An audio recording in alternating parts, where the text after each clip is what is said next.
السلام عليكم ورحمة الله وبركاته. ازيكم يا حبايب؟ عاملين ايه؟ يا رب كلكم تكونوا بخير. انا اسمي آية ودي قناتي. لو اول مرة تشوفوها ياريت الاشتراك وتفعلوا زر الجرس عشان يوصلكوا كل جديد. النهاردة بقى هنعمل البيج ماك اللي بيبقى في المحلات الساندوتش بتاعه. يعني بيعدي 70 و80 جنيه.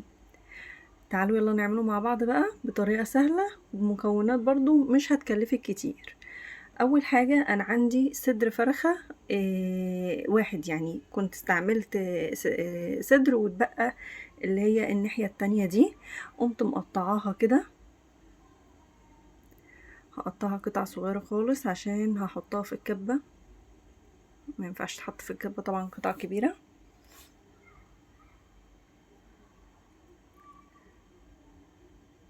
طبعا الصدر يعني صغير مش هيكفي.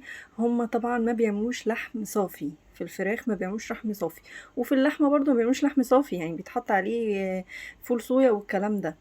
فانا سلقت بطاطسيتين صغيرين كده او وسط.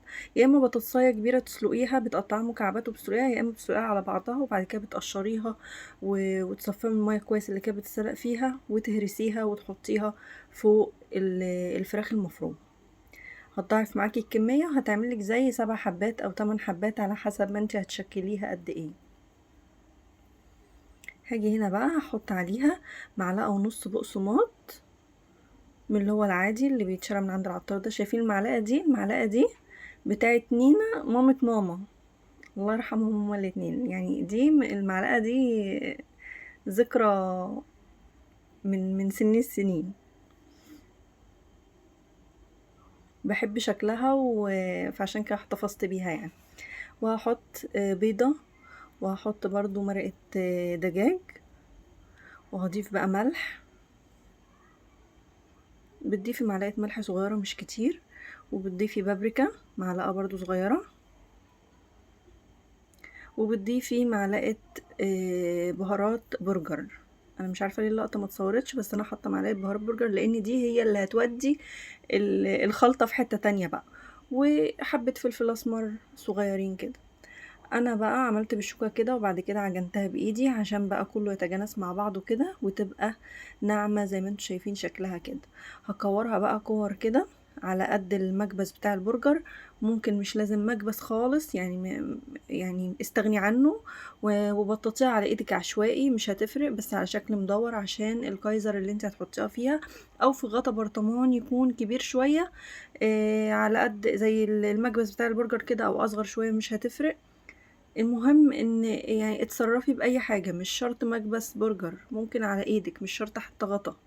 بتحطي كيسة كده في المكبس عشان لما تيجي تشيليه ما يلزقش في المكبس. انا الاول دهنت زيتي قبل ما ايدي زيت، سوري، دهنت ايدي زيت عشان اما اجي اشكلها ما يلزقش فيها. وعملتها كور كده، عملت لي 7 كور. لو انا ما عملتهاش في المكبس لان المكبس اللي يعني بحر واسع، ممكن تعملي 8 كور او 9 كور كمان. وبنزل كده بحط الكيسة الناحية التانية على البرجراية من فوق، واقوم كابسة بالمكبس زي ما انتوا شايفين كده. بتطلع حجمها حلو وسمكها كويس. بظبطها كده بقى وبخلص الكمية اللي معايا كلها.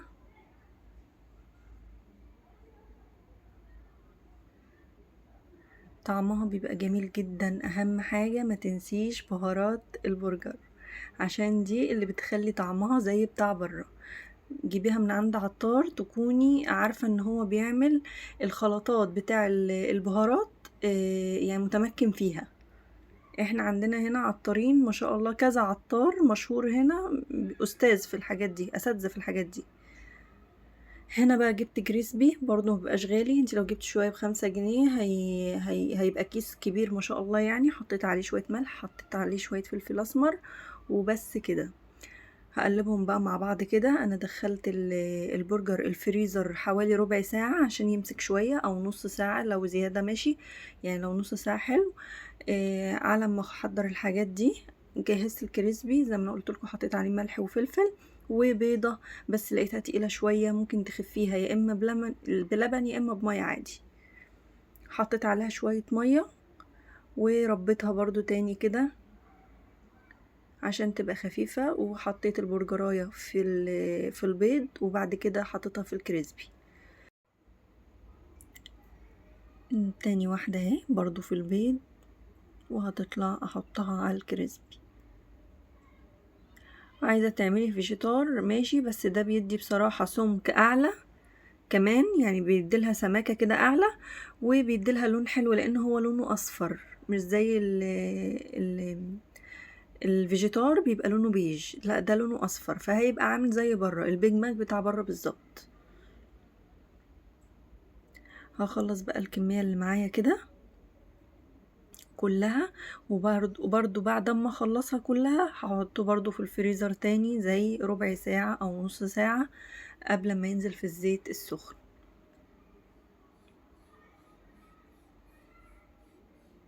دي بقى عشوة جميلة، غدوة جميلة بصراحة، عشاء او غدا بتسد، وسندوتشين للكبار. يعني مش قادرة اقولك، انا قمت مكتومة والله العظيم بجد. يعني الاطفال الصغيرين واحد كفاية قوي عليهم، بيقوموا يعني مش قادرين يكملوا اصلا، وانا ابني اصلا ما بيكملش البرجرية الواحدة، ما بيكملش الساندوتش كله. ربنا ينفخ في صورته بقى، نفسي ياكل كده. حطيت بقى في زيت سخن كده، وبعد كده بهدي النار عليه، يعني بخليه يسخن خالص، يعني مش خالص قوي لدرجة ان هو يتقدح، لا يسخن يبقى حلو. وبعدين ننزل بالبرجر بقى كده، طلعته من الفريزر واهدي النار عليه، ولما يحمر اقوم قلبان. هجهز بقى الكايزر لحد ما الناحية التانية تتحمر. الكايزر ده انا جايبه من بره، مش عاملاه على ايدي. انا مره عملته على ايدي بصراحه، بس كنا في شتاء، لكن يعني الواحد مش قادر يقعد قدام الفرن بصراحه. في الحر اللي احنا فيه ده الواحد ما يقعدش قدام فرن، يعني يكفي قوي ان احنا واقفين قدام الزيت. بتبقى الروح خلاص هتزهق بقى، اللي هتطلع على اللي خلقها. قلبتهم كده احمروا من الناحيتين، ما بتاخدش وقت على فكرة خالص، لان اصلا البطاطس مسلوقة والفراخ ملهاش روح على النار، بالذات الصدر. هطلعهم بقى الاربع وحدات دول، وهنزل التلاتة التانيين عشان برضو يتحمروا، والنار برضو هادية والزيت سخن زي ما هو. هخلصهم بقى برضو، هروح اعمل بقى كام واحدة دول عما التانيين يطلعوا. انا حطيت ده مايونيز على كاتشب وخلطتهم في بعض، عايزه تخلي كل حاجه لوحدها عادي. وبعدين حطيت البرجرايه، وبعدين حطيت جبنه افنتي اللي هي الشيدر دي، وحطيت بقى طماطم وخيار مخلل وفلفل اخضر. ممكن تشوحي على فكرة الطماطم والفلفل عادي، وممكن تحطي بصل، بس انا ما حطيتش بصل بصراحة. وما شوحتش الخضار، خليته كده فريش زي ما هو. ممكن تحطي كرنب اللي هو الكابوتشا البنفسجي او الاخضر اللي انت عايزاه.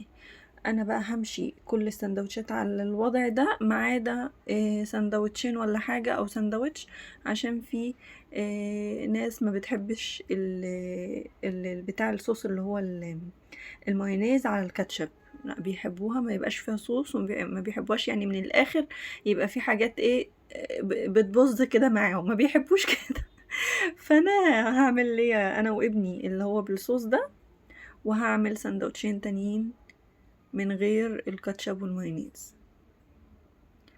اهو دول بقى اللي هما من غير الكاتشب والمايونيز، وكتر المخلل يا لمبي عشان بيحب المخلل. وحطيت الخضار وقفل على كده، وكده خلصت بقى السندوتشات كلها.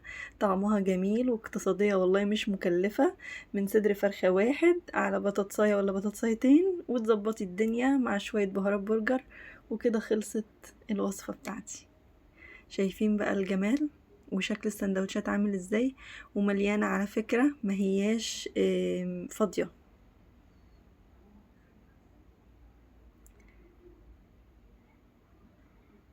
هتدوقوا احلى طعم سندوتش بيج ماك بصراحة، تحفة تحفة تحفة. وبكده بقى خلصت وصفتي النهاردة. ما تنسيش الاشتراك وتفعلي زر الجرس عشان يوصلك كل جديد. والسلام عليكم ورحمة الله وبركاته.